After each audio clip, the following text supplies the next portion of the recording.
সোনার পালঙ্কের ঘরে লিখে রেখেছিলাম দ্বারে, যাও পাখি বলো তারে, সে যেন ভোলে না মোরে, সুখে থেকো ভালো থেকো।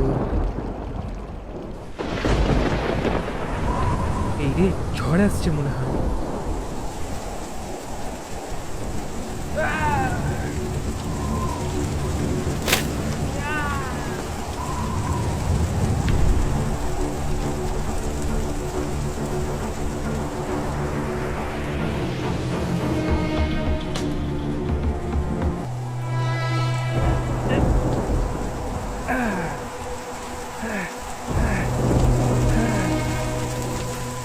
কেউ আছেন?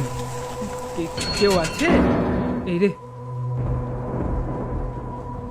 নদীর ওপরে আকাশ কে ওখানে? ওরে, নদীর ওপার পাখির বাসা, মনে বধূ বড় আশা।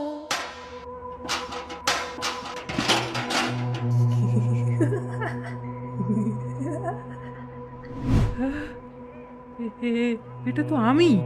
হচ্ছেটা কি আমার সাথে?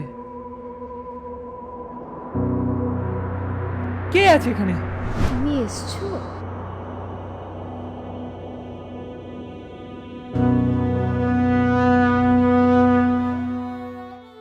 এই দেখো, এটা তোমার জন্য। কি গো এটা? দেখো দেখো, কি সুন্দর। তুমি কি জানো তোমার জন্য কত চিন্তা হচ্ছিল? আমার কি হবে? তুমি আছো তো আমার জন্য। মনটা যে খুব ডাকছিল গো, মনে হচ্ছিল যেন এইবারটা। তোমার বাবার যুদ্ধের নীতি খুব ভালো, কারোর হারানো অত সহজ না। আর আমি ঠিক তোমার কাছে ফিরে আসবই। কিছু বলবে?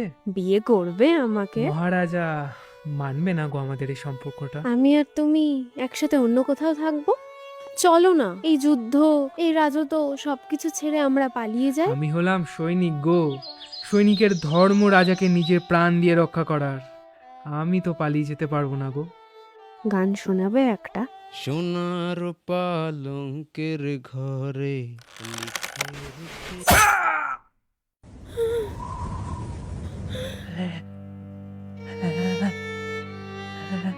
পেয়াদাদের রাজা হওয়ার স্বপ্ন দেখতে নেই। বাবা, ওকে ছেড়ে দাও, ওকে ছেড়ে দাও। ও কোনো স্বপ্ন দেখেনি। ও কোনো স্বপ্ন দেখেনি বাবা। সব সব আমার ভুল বাবা। আচ্ছা বেশ, ছেড়ে দেব। তুমি চাইছো যখন ছেড়ে দেবো।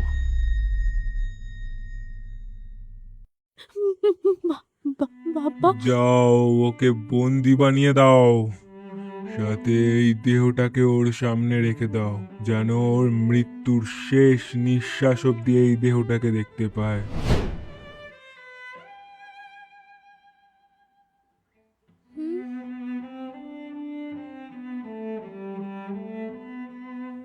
কত বছর আটকে ছিলাম আমি জানি না এখানে। আমি অপেক্ষা করেছি, আমি জানতাম তুমি আসবে। ঝড় থেমে গেছে, এবার বাড়ি যেও সাবধানে। যাও পাখি বলো তারে, সে যেন ভোলে না মোরে, সুখে থেকো ভালো থেকো, মনে রেখো হে আমার।